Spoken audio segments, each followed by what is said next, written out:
Hello, this is Arthur Bush. You're listening to Radio Free Flint. Thank you for joining me.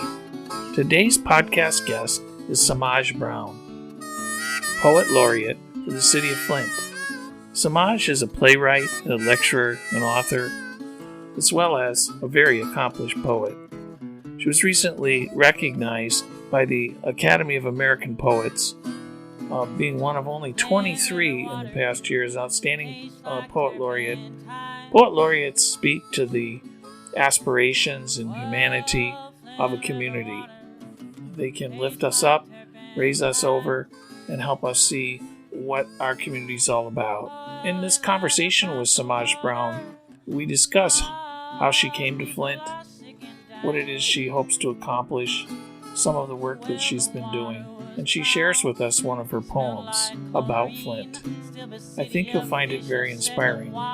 She's been a lecturer in many places across the United States, including Kent State and Indiana University, New York City's Baruch College. She's been a lecturer at the University of Michigan, Wayne State. So she has quite a resume. So with no further ado, thank you for listening to us again. Here we go, Semaj Brown. Drink it all the time. Dr. Mona knew that the water was bad. She gathered all the research that she had. She released a study. That study said, all your little children have been poisoned with lead. Flint River water tastes like turpentine. And I have an exciting guest today, Semaj Brown, who's a poet laureate for the City of Flint, the first poet laureate, a very accomplished woman. Welcome, Semaj. Thank you for joining us. Thank you so much, and wonderful being here. I'm excited to interview you. So my first question to you is, how did you get this job? Well, let's see, what year was it? It's an organization called the Pierians. And the Pierians, it's an arts organization. It's national, and we have a chapter here. So they've been in Flint, 30 years they've been here in Flint. And they approached me and they said, we would like for you to be the Poet Laureate of Flint. And at the time I said, oh no, I can't do that because I had a lot going on. And I knew it would be a huge responsibility because anything I take on is always a huge responsibility because I make it my charge. About 2 years went by, maybe a year and a half, and they approached me again.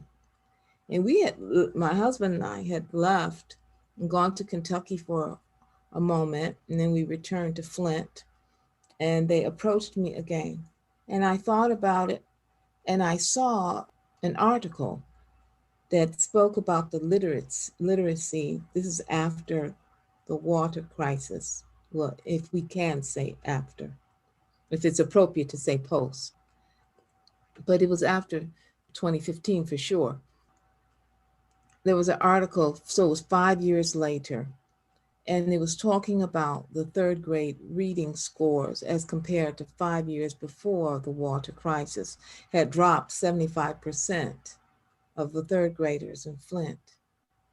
And I was incensed. I was so struck, but I was struck all through the water crisis. So this wasn't anything new. I'm an educator. I know that poetry can help advance literacy. I know that. I've used it. I've seen it. So I felt like I had some type of formula or key or an insight, and that to keep it to myself is unconscionable. When we have all these children that need to know how to read and read quickly, and that there is a one-to-one causal relationship between being illiterate and having a brush, if you want to call it such, if you want to use such a euphemism, with the penal system. Those people, youth who cannot read, are more likely to be arrested, have long incarcerations. It's well documented. And so I thought about, what do I need to do? I need to say yes.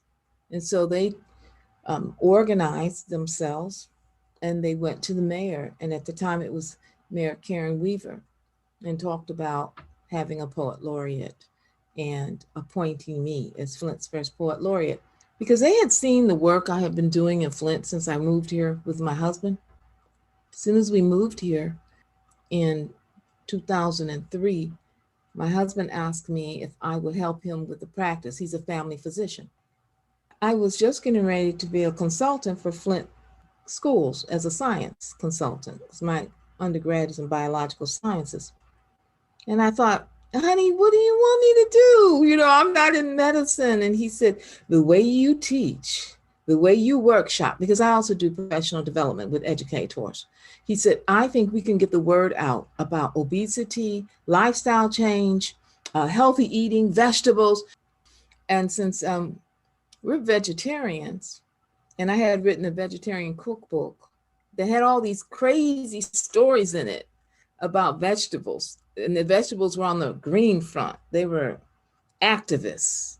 And like Miss Potato Chip, for instance, wants to free the spuds from the factory because they're being denatured. You know, and she's Southern too. She has a Southern accent. And so she says, you know, they're making corn chips now too. You know, corn is in danger. And you're talking about all these processed foods. So everything I do, I kind of turned it into fantastical stories. And he said, if we could get this to the people and we could help the people, he said, you could. I said, all right. So I decided to join my husband. So we were working since 2003, health fairs, 3 health fairs that we sponsored, 2 radio shows. One was Ask the Doctor on WFLT. One was the Freedom from Fat radio broadcast on Cumulus. Just so many workshops. I've done so many workshops in all the churches and the recs, it's the centers, and on healthy. They used to call me the vegetable lady. I would bring my vegetable basket. Go back to your question. Anybody that could help me would help me with this kind of massive across the city programming that I would do. They probably said, she'll work. They know she'll work. And so I was appointed. Why is it they just came up with this idea? Why is it you're the first one? I mean, I guess that's... I don't know why, but I tell you this, because I'm originally from Detroit and I'm a Flintstone by choice, I'm very familiar with poet laureates. Growing up, Dudley Randall was the first poet laureate that I was familiar with. And then there was Naomi Long Madgett, the late Naomi Long Madgett. Dudley Randall was the founder of Broadside Press. Naomi Long Madgett just passed away in December, this last December. Detroit, unlike Flint, has had quite a history of promoting young poets. And so even before that, 1965 and on, before that, there's this long history of poetry that I grew up in. So I grew up in poetry. It is very natural to me. I was reading it when I was 5 years old. So it was just a part of my life. And so they saw fit, and that's how I became poet laureate. It's not a political job, is it? No, it's not. And Naomi Long Madgett, for instance, Archer, Dennis Archer, the mayor. Yes, he appointed her. She remained poet laureate under Kwame Kilpatrick and also under Dugan. So she just passed. Now, I don't intend to be poet laureate for 21 years, but that's what she was. So it's not political at all. It's being a laureate, as you know, but a lot of people aren't really familiar with the term. Well, that's why I invited you to come and tell us what it is. Most people have heard of a Nobel Peace Laureate. Most people, if I ask them, they say, what is a poet laureate? I say, well, have you heard of a Nobel Peace Laureate? They say, yeah. And I say, okay, well, the Nobel Peace Laureate is a person who has done extraordinary things in the area of peace. They have a body of work that is exceptional, that's recognized by their peers, recognized by the world, that they have been working in the area of peace. I said, so a poet laureate is a person who is considered exceptional in their area of expertise, which would be poetry. the whole laureate position was established by the Library of Congress, and the date evades me, but it's been a long, long time.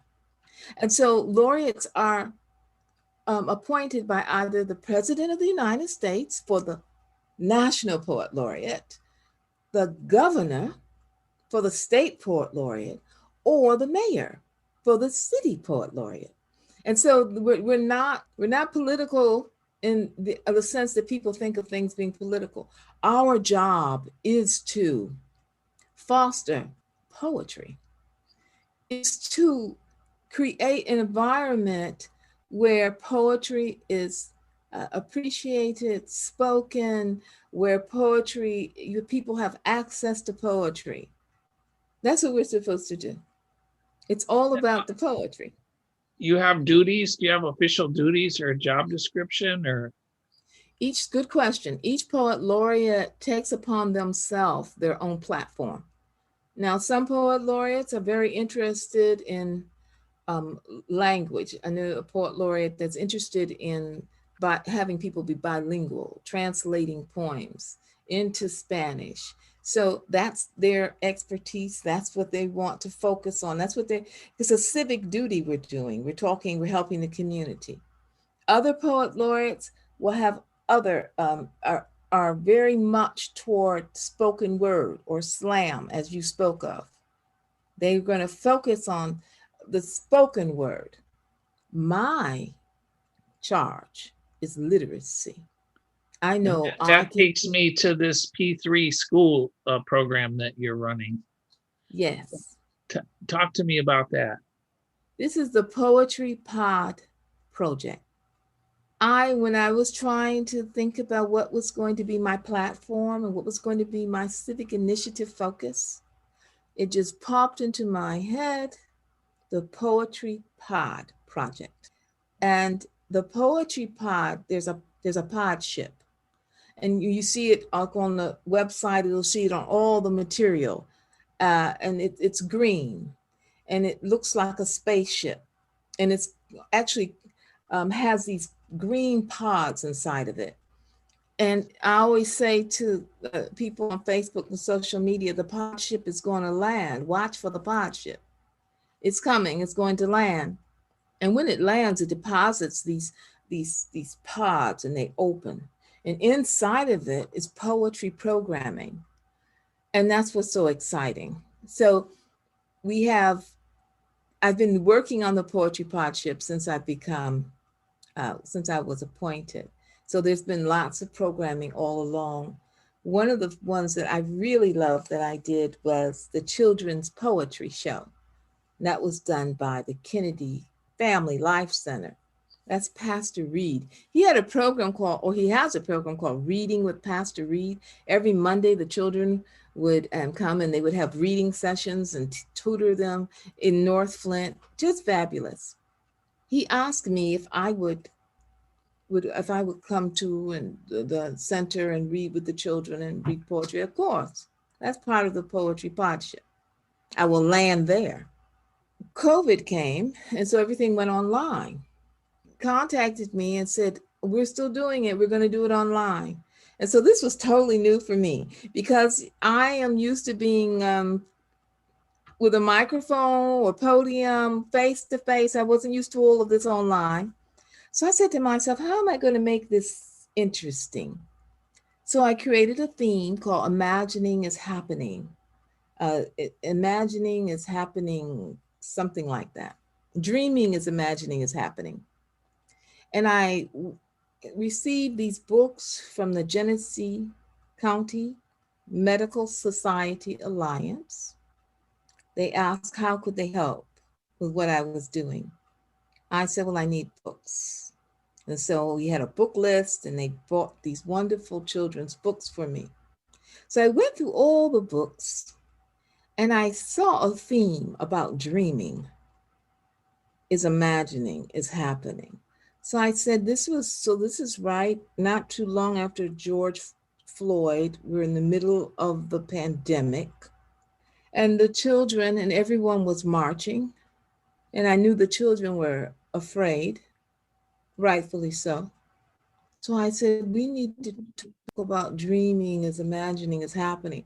So I took these books and I selected poems from different books, from everyone from Jane Taylor, who wrote Twinkle, Twinkle, Little Star, which is an actual poem with 4 verses that most people don't know, and about the wayfarer and how the star leads them through the night, to Langston Hughes' Dream Boogie and Dream Deferred, and how these all have the element of dreaming in them.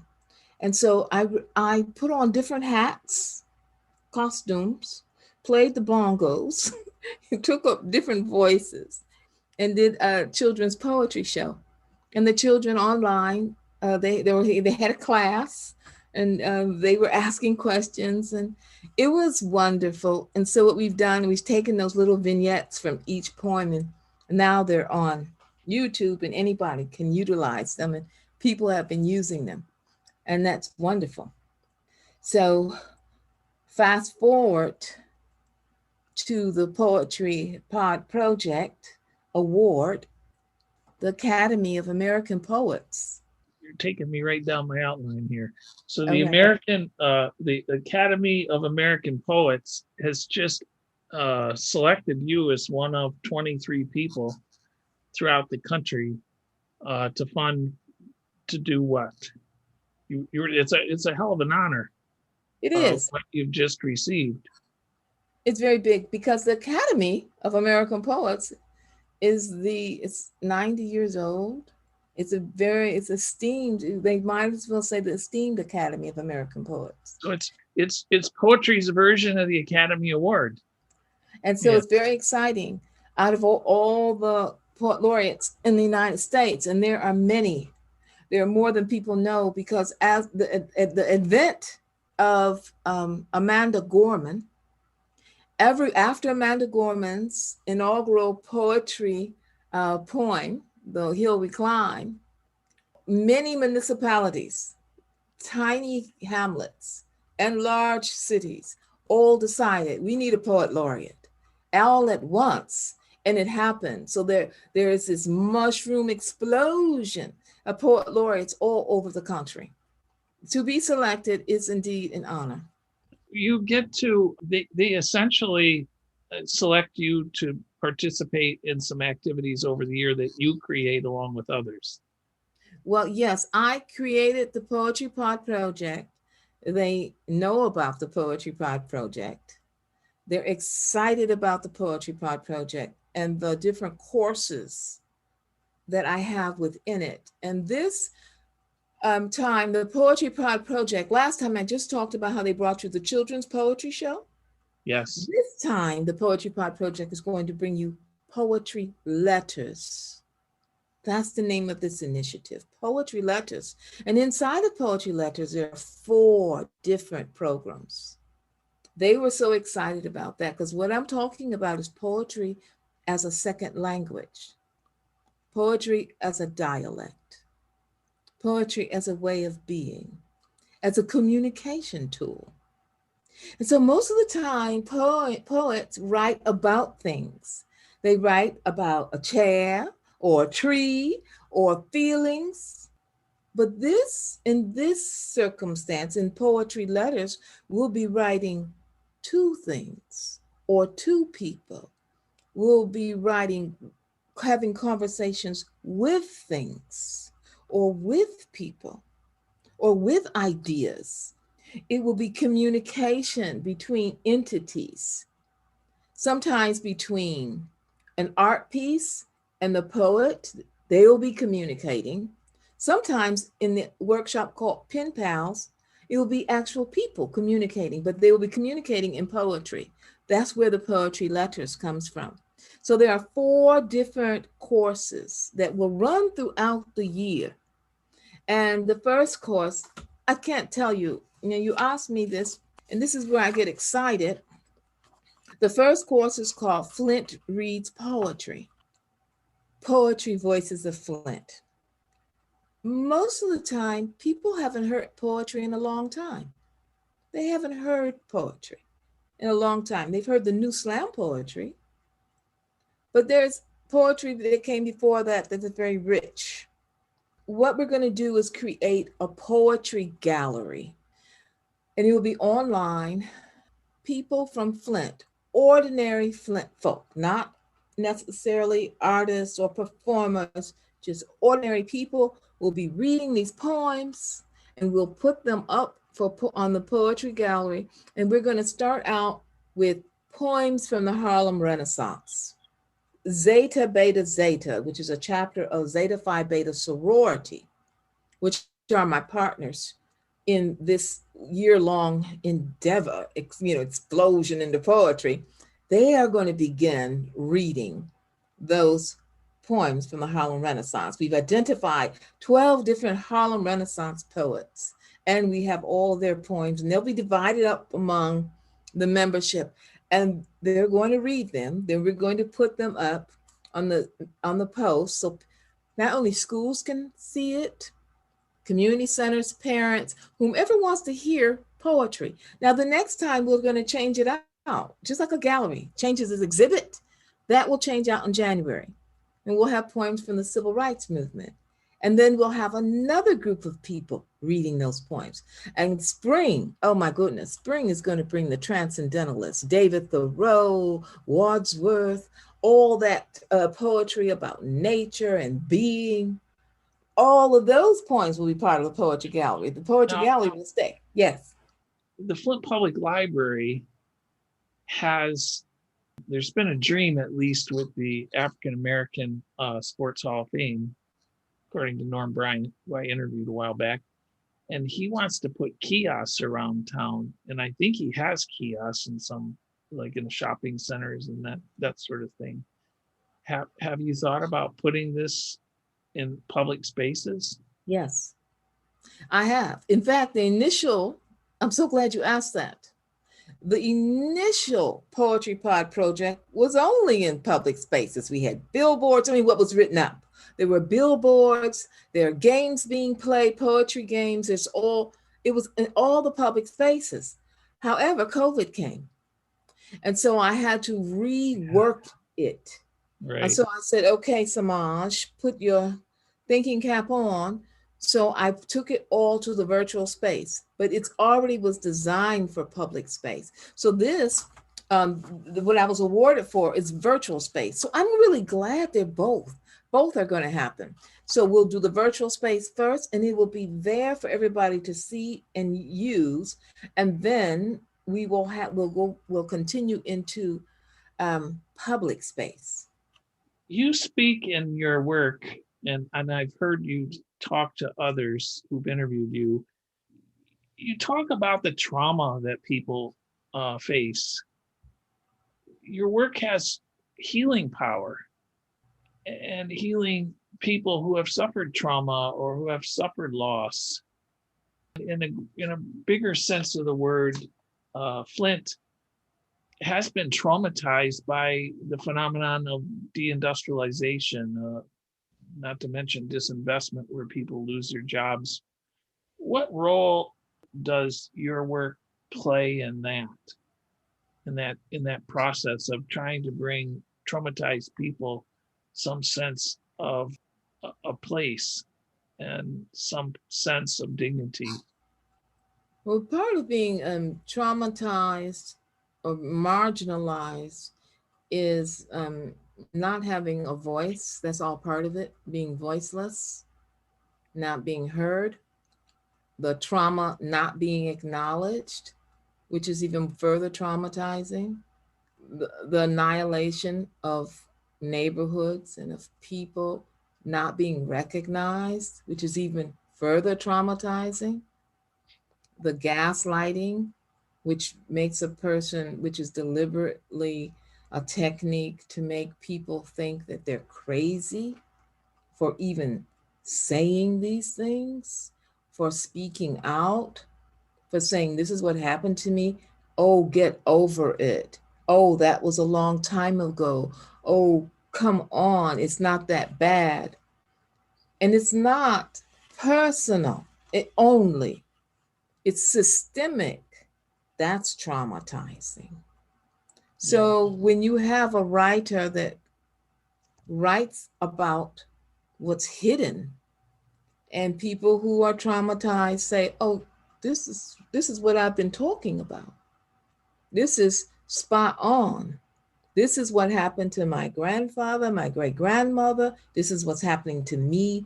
They took all the Black men out the neighborhood, locked them all up 3 different times in history, 4 different times in American history. They're slaying them. And the women, what's happened to the women, and what's systemically happened to the children in the school systems. And people are just sometimes just trying to survive. If all these assaults, and they're just trying to work and live and raise their children. They are not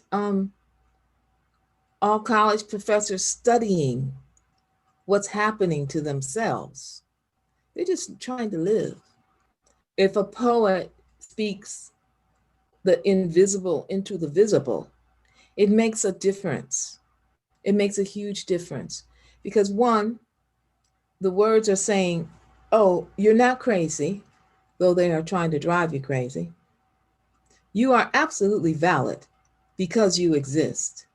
You don't need, this is one of the lines from my poems, you don't need anything else to validate you, to make you worthy. Your existence makes you worthy, period.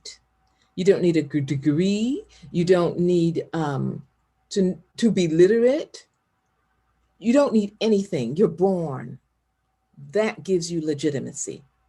Number one. And so with that type of thinking, and that's the premise that I really do come from, all of the false structures that say otherwise start to crumble. Because if your foundation is that I'm legitimate because I exist, I'm worthy because I'm here, that's enough, then everything else that has been built, all these false contrived constructs that one must be to be worthy, start to crumble. And so I think my work and poets who speak the truth is very, very important. It's a witness to what is documentation. Your documentation is taking place in a city that perhaps like a few others. You look at Akron, you look at Youngstown, you look at Cleveland, you look at Detroit. These cities like this have also suffered the same devastation from extreme capitalism, the loss of work, loss of dignity. And Flint itself has suffered tremendous loss of the urban landscape that people knew. How does that come to play in your poetry as you're expressing yourself, as you see things disappear right from the face of the earth? I mean, big things. I mean, some of the biggest factories in the whole entire world are gone seemingly overnight. That is disorienting. It's disorienting because of what it means. You don't have jobs. If you don't have jobs, how do you support yourself? And so now a black market is created. Well, it's also created a loss of history. They're taking your history away and creating as if you don't have any humanity. That, I mean, I don't know that anybody wants to worship at the altar of General Motors. What that represents to people in terms of stability, peace of mind, it provided means for people to raise their children. I think it goes to the root, to the question. You pull the thread, and if you pull this thread, you'll find answers. Why did they go? What happened? Why did they go? And so you take that, it's a little thread, and you keep pulling it. And then you find out something you said earlier about extreme capitalism. So they left for a reason. They left. What's the reason that they would leave? Why would they do that? It would devastate all the entire industrial complex, all these cities and states. Why would they go? What I do oftentimes is I ask the questions so that people can find the answers, or that we can look at the answers. Why did they go? So why did they go? Or where did they go is a better question. Where and why? Why did they go? Well, and then people answer the questions. Well, they went overseas. Well, why did they go overseas? Because there's a cheap labor market there. Well, why do they want to do that? Because they can make more money. I mean, it's just as asking the questions, pulling the thread. And so then people start to see that this is not just Flint, it's not just Detroit, and it's not just the United States. This is a global problem we have, a Yes, global problem. but I do see in your work some expressions that deal with not just classism, which you've already talked about, but the mere brutality of it all. Flint has suffered, the poisoning of its water, the loss of its employment, medical harm to its children. I mean, these are just unspeakable tragedies and catastrophes. But I ask the same question, why did any of this happen? Why was the water poisoned? What was the impetus? Why did the school systems fail? Why was there disinvestment? What was the impetus? We have a serious class strata, racialized class strata problem in the United States that permeates everything we do. Everything. Found out that it's not just racialized, it's class strata. We found that out when the opioid crisis came.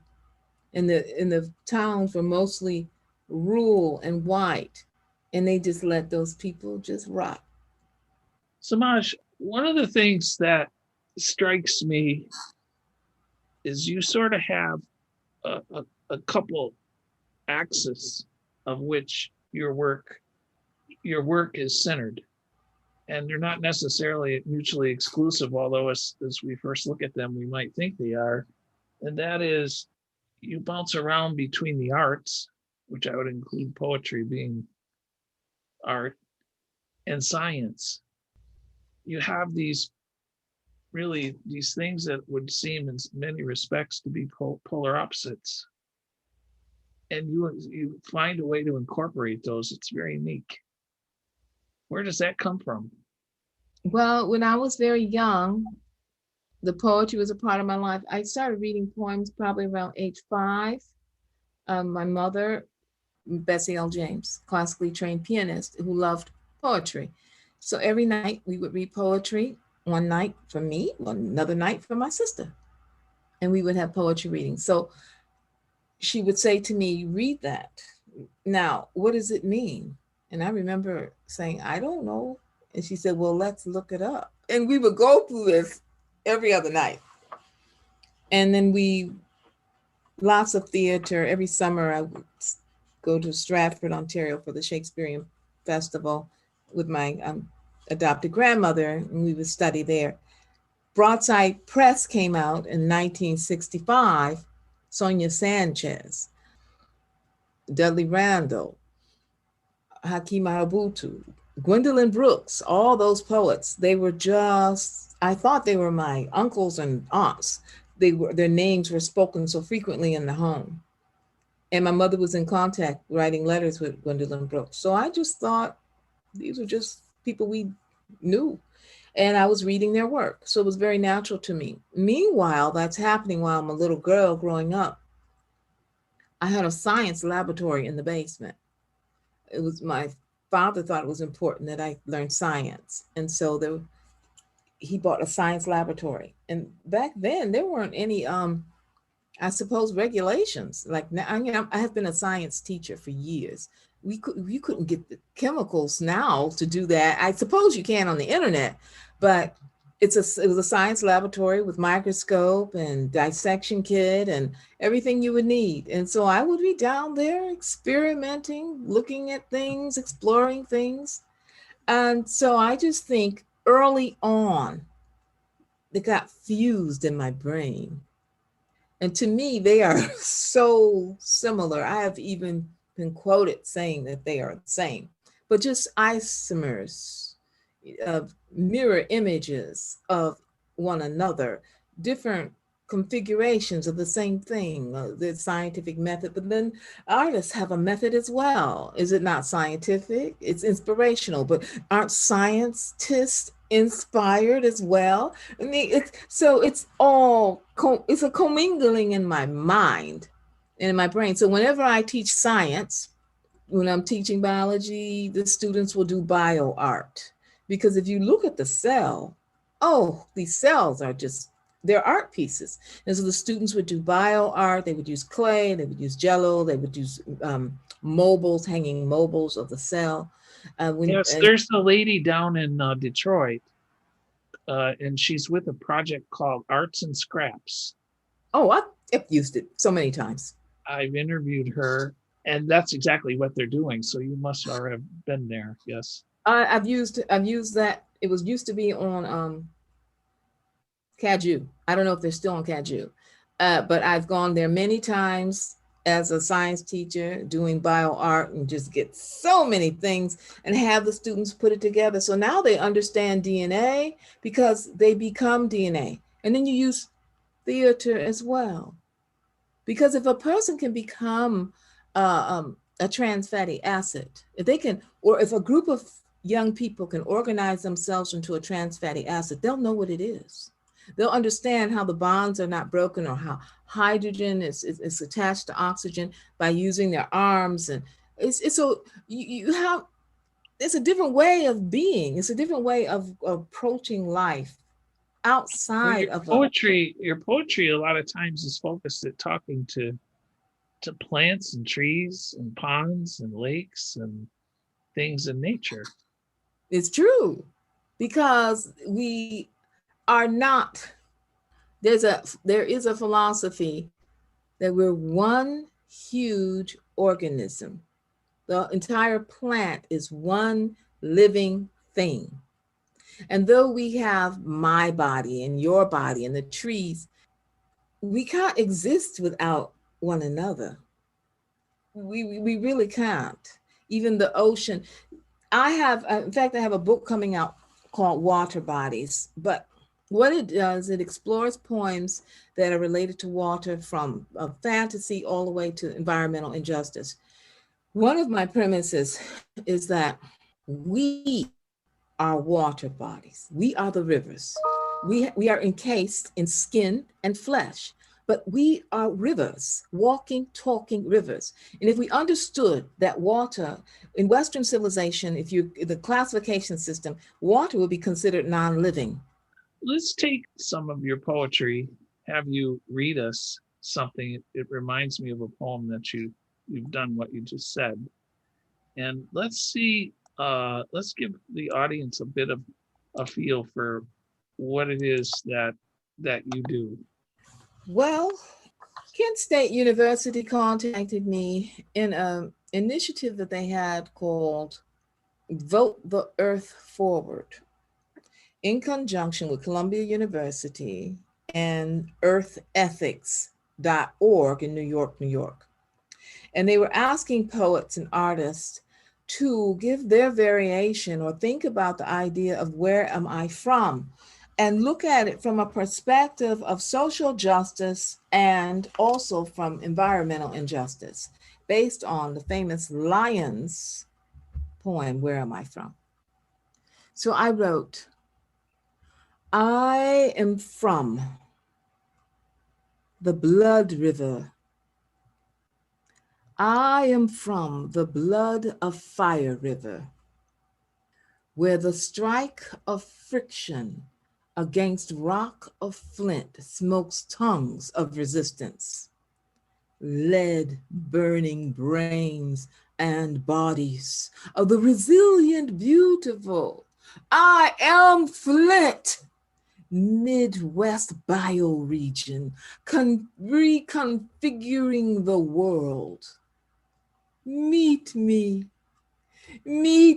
where the water shed into bay of being, fed by underground railroad tributaries escaping the river killers. I travel the coast, witness 400 decomposing beached whales, a homeless polar bear traumatized by the color blue staggers by. Am I drizzling in my grandmother's nightmare? Where am I from?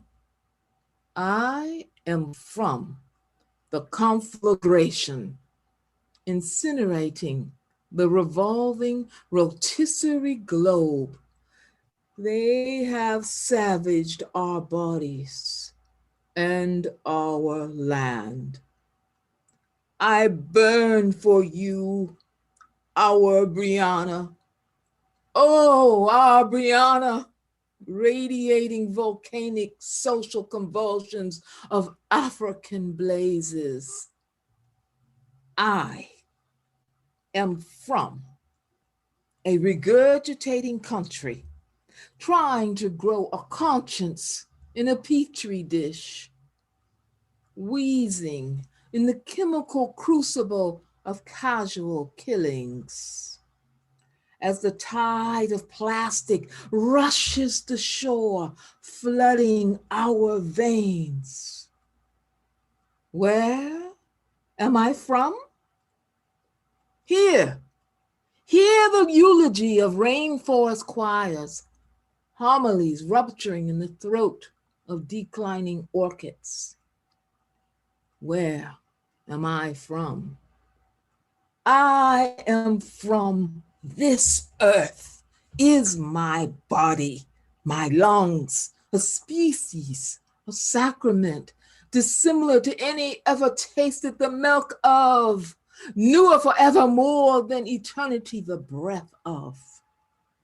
We magma our authority, lava our power, where we, the humble crawlers of light, shout the earth forward.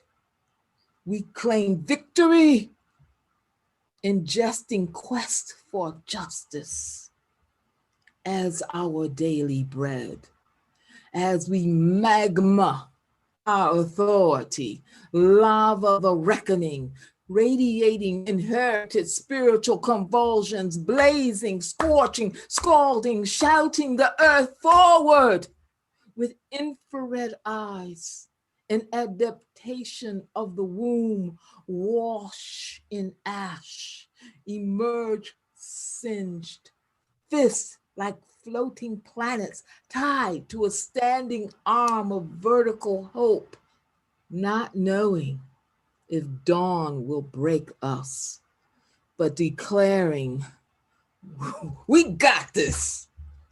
We gonna be all right. We gonna be all right.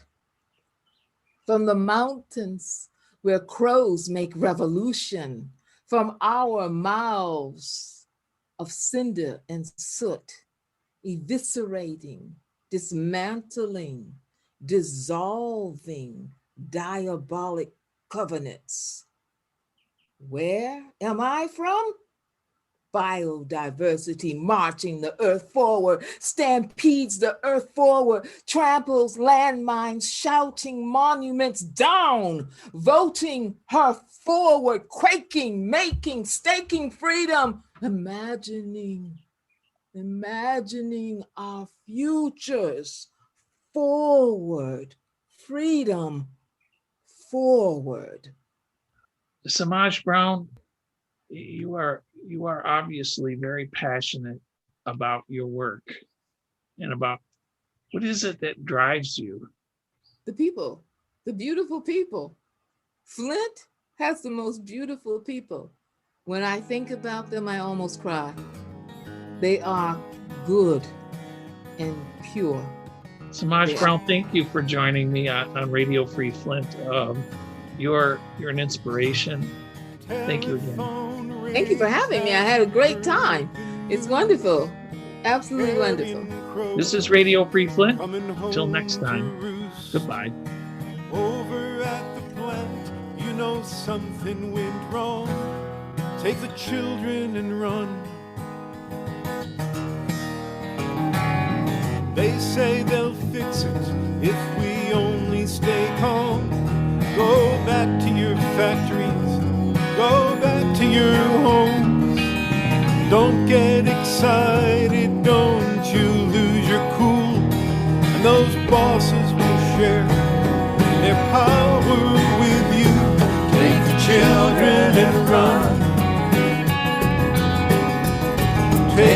children and run. Most politicians lying through their teeth say there's nothing to fear except fear itself. And none of them can tell us if and when it will stop. And they may come and visit, but they won't drink a drop. Take the children and run. Take the children and run.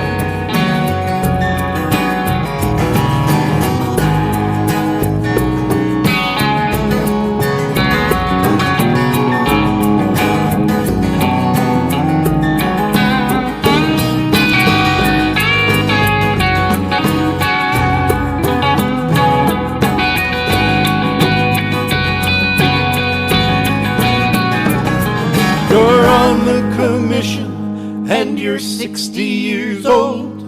You make a deal with the devil and your profits unfold.